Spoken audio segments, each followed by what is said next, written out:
امام شافعی کہتے ہیں جب میں امام مالک کے پاس پڑھنے گیا تو ان کی ایک ہی ادا مجھے کھا گئی اور میں نے کہا نوکری کروں گا ساری زندگی شخص کی۔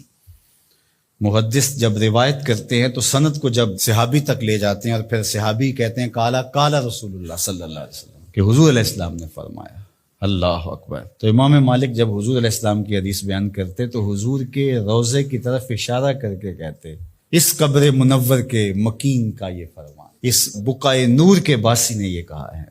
تو کہتے ہیں کہ جب اشارہ کرتے تو کیا وہ کیفیت ہوتی، اللہ اکبر۔ تو یہ عقیدتوں کے رنگ ہیں۔ حضرت سعید بن المسیب لیٹے ہوئے ہیں، بیمار ہیں، اٹھنا مشکل ہو رہا ہے، کوئی آیا اور حضور کا فرمان پوچھا، حضور کی حدیث سننا چاہتا ہوں، میں اقعدونی، مجھے اٹھا کے بٹھا دو۔ تو کہا لیٹے لیٹے بیان کر لیجئے۔ فرمایا انی اکرہ ان احدث حدیث رسول اللہ وانا مستجع، کہا یہ میں گوارا ہی نہیں کرتا کہ حدیث حضور کی بیان کروں اور خود لیٹا رہوں۔ امام مالک کی دہلیز پہ اگر کوئی شخص آتا تھا تو اسے پوچھتے تھے کیا کام ہے، اگر وہ کہتا کہ میں حضور علیہ السلام کی حدیث سننی ہے آپ سے، تو فرماتے کہ پھر تھوڑا انتظار کرنا ہوگا، مجھے غسل کر لینے۔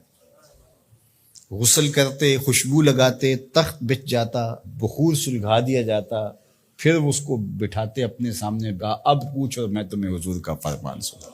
یہ اہتمام ہے حضور کی حدیث کی روایت کا۔ امام بخاری نے صحیح بخاری میں جتنی بھی حدیث روایت کی، ہر حدیث لکھنے سے پہلے غسل کیا ہے، 2 نفل پڑھے ہیں اور پھر حدیث لکھی ہے، ہر حدیث کے ساتھ یہ اہتمام کیا ہے۔ آج تو بے ادبی ہمارے رویوں میں آ گئی ہے۔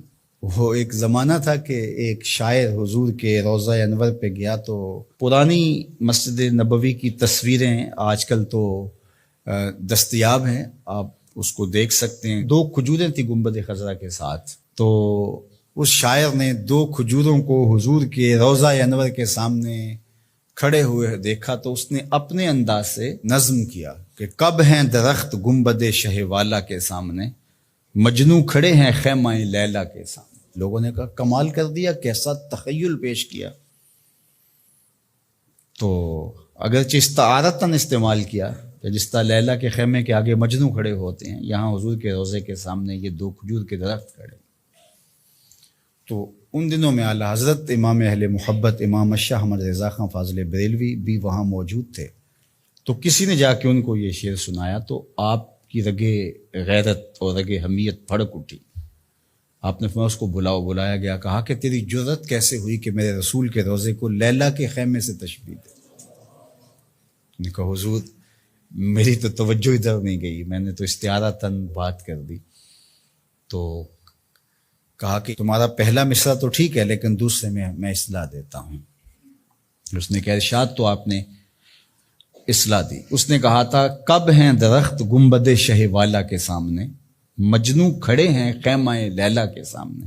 تو آپ نے کہا اس کو یوں پڑھو کب ہیں درخت گنبد شہ والا کے سامنے، اور اس نے دوسرا مصرع کہا مجنوں کھڑے ہیں خیمہ لیلا کے سامنے۔ تو اعلیٰ حضرت نے فرمایا اس کو یوں پڑھو قدسی کھڑے ہیں عرش معلیٰ کے سامنے، قدسی کھڑے ہیں عرش معلیٰ کے سامنے۔ در نبی پر پڑا رہوں گا، پڑے ہی رہنے سے کام ہوگا، کبھی تو قسمت